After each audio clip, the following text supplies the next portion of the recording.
नए हैं तो चैनल को सब्सक्राइब करके वीडियो के लाइक कर दीजिए, क्योंकि नए नए अपडेट हम आप लोग को देते रहते हैं। तो चलिए अपडेट की बात करते हैं। दोस्तों बता दें कि अभी खेसारी लाल यादव बता दें कि रानी के संग अभी गाना शूट करने जा रहे हैं, और देखिए कि गाना का शूट हो रहा है। दोस्तों वही बात कर लें कि अभी गाना back to back Khesari Lal Yadav की आने वाला है। और दोस्तों बता दें कि अभी दिल्ली में गाने का शूट चल रहा है, और देख सकते हैं कि इंस्टाग्राम पे back to back photo share हो रहा है गाने का लेकर।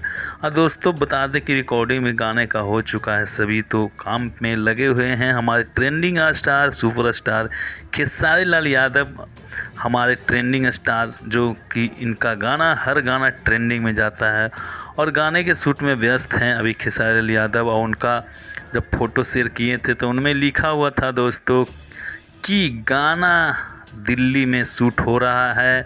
तो दोस्तों बता दें कि दिल्ली के जो लोकेशन में शूट हो रहा है, और बहुत जल्द आप लोगों के बीच आएगा। अभी पोस्टर शेयर नहीं हुआ, मगर पोस्टर भी बहुत जल्द आप लोगों के बीच आएगा। और इसी तरह आशीर्वाद प्यार देते रहिए और बने रहिए हमारे चैनल से। दोस्तों रानी आपको ढेर दिन को बाद दिखने को मिलेगा खेसारी के संग, और काफ़ी बेहतर गाना शूट हो रहा है। वो काफ़ी अच्छा गाना शूट हो रहा है, और जानते हैं कि दोनों का जोड़ी कुछ अलग ढंग का होता है और ज़बरदस्त होता है। तो क्या है राय, आप लोग ज़रूर कमेंट्स करके बताइएगा मेरे वीडियो में।